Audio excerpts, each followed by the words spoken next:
Alors guys, j'espère que vous portez bien. Allons-nous réellement assister à une Chesta? Ça va être dur. Ça va être très très dur, mais on y croit. Dans le cas contraire, on ne serait pas supporter. Donc dans cette vidéo, nous allons revenir sur la compo que moi je proposerais, celle avec laquelle je pense qu'on pourrait faire un coup, et on va également décortiquer la compo qu'il va probablement nous concocter. C'est parti.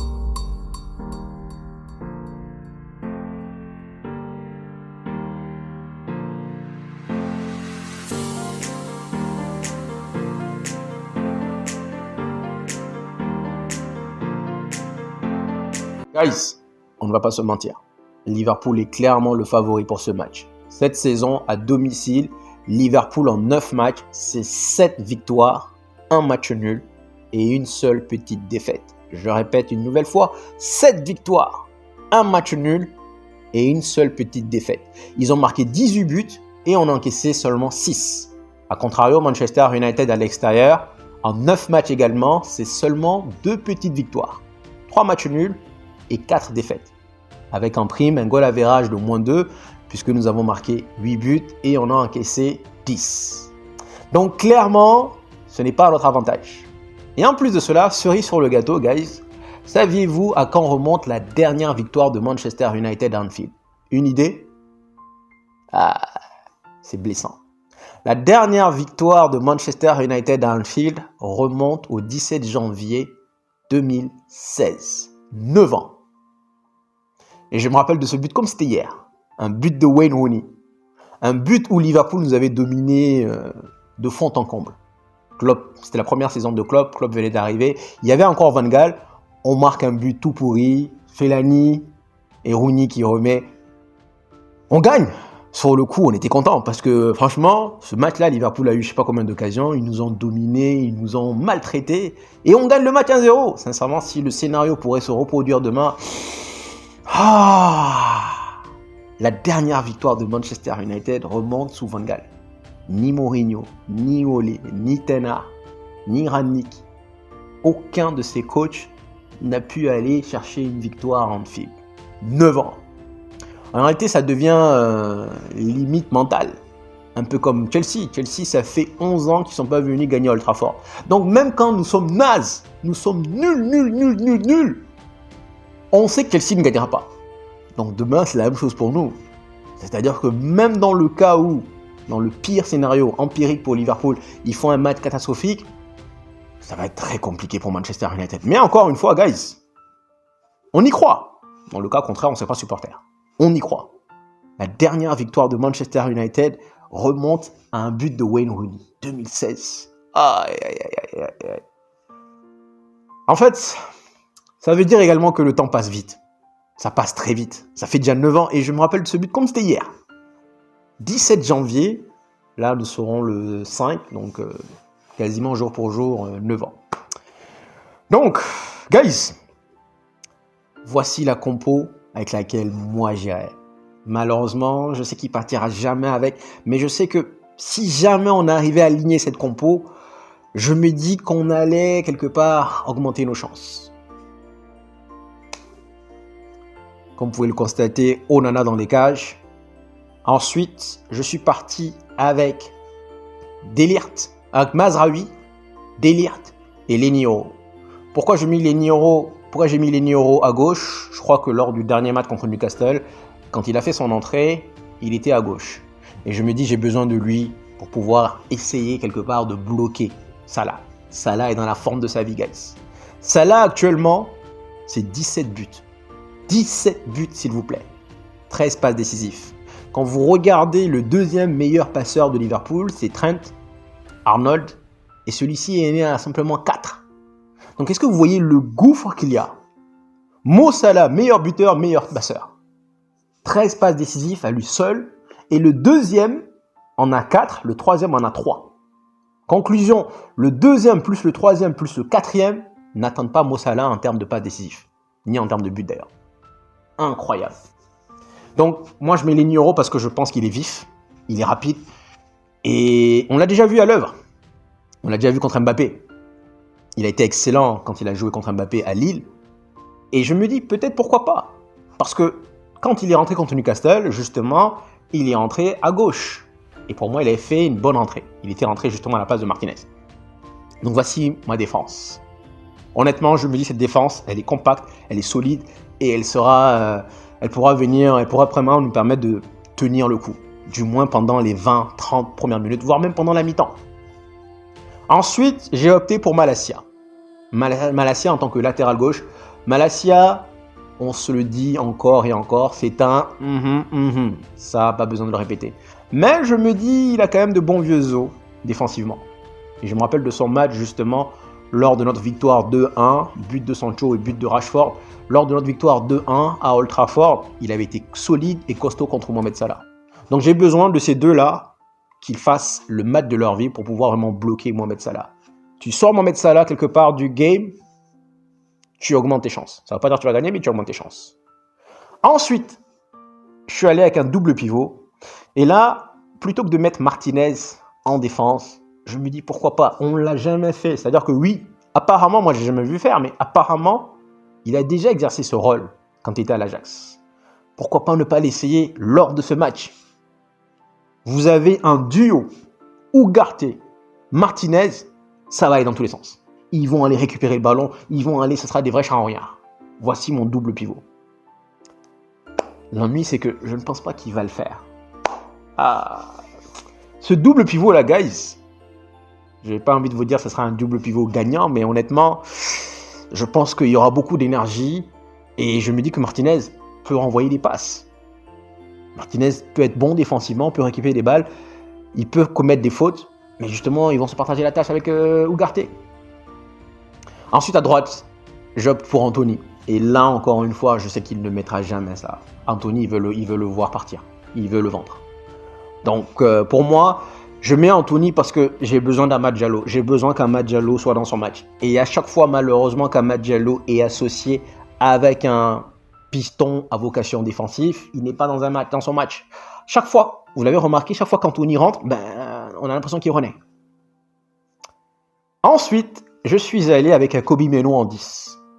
Guys, Kobbie Mainoo, il n'a pas peur de ressortir le ballon. Il tente beaucoup, il dribble beaucoup. Mais la dernière fois, j'ai trouvé que son entrée contre Newcastle, elle était masterclass. Et je me dis qu'il y a un joueur en lui. Et tenez-vous bien, je suis allé regarder les derniers 10 buts de Manchester United contre Liverpool. L'année dernière, il y en avait 6. Et il y en avait un de Kobbie Mainoo où il a mis une courbe virevoltante magnifique. Kobbie Mainoo 10, associé à Amad. 2 joueurs techniques. Et là, je mets Bruno Fernandes en pointe. Ça sera un faux 9. Bruno Fernandes, je veux le voir loin de mon milieu de terrain. Mais je pense que Bruno Fernandes pourrait peut-être mieux faire que Højlund. Pourquoi? Parce que Højlund, on l'a déjà vu, quand tous les défenseurs centraux, il se fait bouffer. Tous. Alors là, Van Dijk, il va le bouffer en mode spaghetti bolognaise. Van Dijk, il est costaud, il va le détruire. Déjà, contre n'importe qui, il passe son temps à tomber. Van Dijk, c'est pas la peine. Donc, plutôt que d'aller créer ce combat-là, qu'on va d'ores et déjà perdre, je me dis, on change.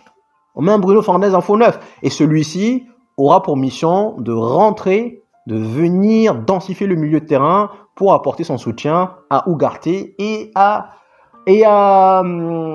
Martinez. Guys, peut-être que je suis arrogant, mais je pense que cette compo-là, si jamais il arrivait à la concocter, je pense qu'il y aurait moyen d'aller chercher un coup. On les fatigue pendant 30 minutes, 40 minutes, la mi-temps, 60 minutes s'il le faut, et derrière on les gaise. On les gaise, on fait les changements qu'il faut, boum, on les gaise. J'ai longtemps réfléchi à ça, hein. Et je pense que cette compo, guys, elle est parfaite. Franchement, elle est parfaite. Pour ce match-là, elle est parfaite. Le côté gauche, on le bloque parfaitement. Mohamed Salah, on essaye de caler. Et on a Mazraoui qui va jouer contre Luis Diaz. Elle est parfaite. Par rapport aux joueurs que l'on a, ouais, elle est parfaite. Alors, je pense qu'il ira avec cette compo. Donc, je pense qu'Onana sera toujours dans les cages. Je pense que Delirte sera à droite. Je pense que Maguire va faire son retour. Il a parlé longtemps de Maguire dans sa conférence de presse. Donc, je me dis que probablement, sûrement même d'ailleurs, Maguire va être titulaire. Maguire, franchement, balle au sol, je trouve qu'il a nettement progressé. Avant, c'était un vrai tocard, mais balle au sol, il y a plusieurs fois qu'il te fait de bonnes interventions. C'est quand c'est dans les airs. Et bon, la bonne nouvelle, c'est que Liverpool ne joue pas dans les airs. Ça, c'est une bonne chose. Donc Maguire, il va aller probablement. Martinez à gauche, alors que selon moi, Martinez serait tellement plus prolifique dans le milieu de terrain qu'en défense. Et puis on se rappelle encore de ce duel gagnant entre Martinez, je crois que c'est d'ailleurs la première fois qu'on le voyait, contre Mohamed Salah. Il lui donne un petit coup là en mode de genre, aujourd'hui c'est sur mon terrain que tu vas arriver. Bon, on peut encore tenter le coup, mais j'ai bien peur que Mohamed Salah lui fasse tourner la tête et que derrière il prenne un jaune, voire plus. Et donc probablement Diego Dallo, moi Diego Dallo je l'aurais drop, mais bon pour moi vraiment Diego Dallo en tant que piston gauche, et je pense qu'il irait encore une fois avec un Meno ou Ugarte. Et à plusieurs reprises, moi j'avais dit que je voulais voir Meno en double pivot. Mais actuellement, je dirais quelque part que peut-être que j'ai eu tort, et que maintenant je le verrais mieux devant. Par rapport à son entrée qu'il a effectuée contre Newcastle, je le verrais mieux devant. Donc il aura probablement avec Ugarte et Meno. Ensuite, il va aller avec Mazraoui en tant que piston droit. Ensuite, on aura Bruno Fernandes en 10 probablement. Pour moi là-bas, bon, il n'aura pas vraiment un impact nécessaire sur le match. Bruno Fernandes, Amad Diallo et devant Højlund. Il pourrait également mettre Amad Diallo en tant que piston et mettre Meno en 10. En tout cas, il y a tellement de solutions. Franchement, tellement de choses qu'il puisse faire. Mais quand on l'écoute, il est très optimiste. Dans le sens où c'est la première fois où nous avons pu avoir 2 séances d'entraînement d'affilée. Et il dit que franchement, il a pu travailler sur pas mal de choses que jusque-là, il n'avait pas eu le temps de faire. Donc je l'ai écouté. Et la semaine prochaine, ça sera pareil. Donc là, on va attendre que la tornade passe. Dans le cas où demain, on se fait ensuite, il y a Arsenal. Franchement, comme j'ai dit, le match FA Cup, pour moi, c'est pas une priorité. Donc pour moi, sincèrement, autant sortir dès maintenant, plutôt que d'aller se faire fatiguer et puis aller sortir en quart, voire en demi, voire même en finale. Non, on sort maintenant, on est déjà le vainqueur pour l'instant, franchement, c'est pas grave. On sort maintenant, tranquille, et on aura le temps de progresser et de travailler sur pas mal de choses, pas mal d'aspects. Donc voici les compos avec lesquels je pense qu'il ira probablement. Je vous ai donné la mienne. Et en tant que pronostic, guys, j'ai envie de vous dire un 4-1 pour Liverpool. Sincèrement, j'ai envie de vous dire un 4-1 pour Liverpool. Parce que ça, c'est la conscience qui parle. 4-1 pour Liverpool. Beaucoup ont prédit 12-0, 9-0. Bon, guys, je ne pense pas qu'on va être ridicule. Je dirais 4-1. Pour moi, il faut maintenir le 0-0 le plus longtemps possible.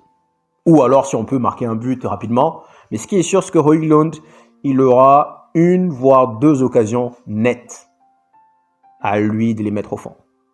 S'il joue à Højlund, à nous faire je sais pas quoi, on va l'avoir dans le 1. Donc j'ai envie de vous dire 4-1 pour Liverpool, sincèrement. Du fond du cœur, j'ai envie de vous dire 4-1 pour Liverpool. Du fond de la logique. Les gars, je ne peux pas venir vous dire 4-1, sincèrement. Honnêtement. Sinon, comme je l'ai dit, ça sert à rien d'être supporter. J'ai parlé de Tchatché hier, je ne peux pas venir vous dire 4-1. Alors, je vais vous dire un 1-0, un bon vieux 1-0 pour Manchester United. Parce que c'est le cœur qui parle. C'est la passion qui parle. On est là, guys. Demain, ça peut être 6-0, 7-0, c'est pas grave. Mais, moi, personnellement, je ne peux pas venir vous dire en mode... Contre Newcastle, je peux vous le dire. Mais contre Liverpool, non. Non. Bien qu'ils nous ont mis 7-0, 5-0, 4-0. Ils nous ont massacrés ces dernières années. Mais je ne peux pas venir vous dire, frontalement, œil pour œil, que Liverpool va gagner 4-1. Non, non, guys, non. F les Scousers. 1-0 pour Manchester United. On va leur refaire la 2016. On va leur faire ça. Bam! On va souffrir. Onana va faire le match de sa vie. Il va faire parade sur parade. C'est ça le problème, guys. C'est que moi-même, j'y crois pas. Non, honnêtement, j'ai un fou rire parce que j'essaie d'imaginer Onana parade sur parade. C'est comme vous avez toujours dit, hein. Il suffit simplement de cadrer. C'est un excellent gardien tant que la balle n'est pas cadrée. Je me fais rire tout seul. Oh, en fait, si on avait de meilleurs joueurs, peut-être. Mais guys, le 1-0 là, Højlund devant, Onana dans les cages. Maguire, Martinez qui peut prendre un jaune à tout bout de champ. Ah, là, là, là, là. Mais en tout cas, ce qui est sûr, et un point important, c'est que il ne faudrait pas qu'on soit en infériorité numérique dans le milieu de terrain. C'est-à-dire que la dernière fois, contre Newcastle, c'était 3 contre 2. Donc c'est facile pour eux. Déjà, c'était avec les papis flingueurs, Eriksen et Casemiro. Donc du coup, quand il y a trois milieux, il y avait Joelinton, il y avait Guimarães et il y avait Tonali. Donc quand Casemiro va sur Tonali, quand Eriksen va sur Guimarães, il y en a un qui est libre. Ça faisait toujours 3 contre 2, on s'est fait bouffer. Donc on ne doit certainement pas être en infériorité numérique au milieu de terrain. Pour moi, soit Maguire ou alors Délire, en tout cas l'un des défenseurs centraux, monte dans le milieu de terrain en phase défensive pour pouvoir justement, ou en phase offensive pour pouvoir densifier le milieu de terrain, soit un Bruno Fernandes ou un 10 redescendre dans le milieu de terrain pour que ça fasse 3 contre 3. Donc guys, prenez cela comme vous voulez. Mais comme j'ai dit, on va laisser passer la tornade. Défaite contre Liverpool, défaite contre Arsenal. Et je pense que là, on va enfin progresser. On va enfin commencer à construire sur de bonnes bases. Je maintiens mon 1-0, guys. Dans un monde de bisounours, un monde de Tinky Winky, un monde de Jekyll et Jekyll, peut-être. Mais bon, je suis supporter, c'est comme ça. 1-0 pour Manchester United. Merci d'être venu jusqu'ici et je vous dis ciao, ciao.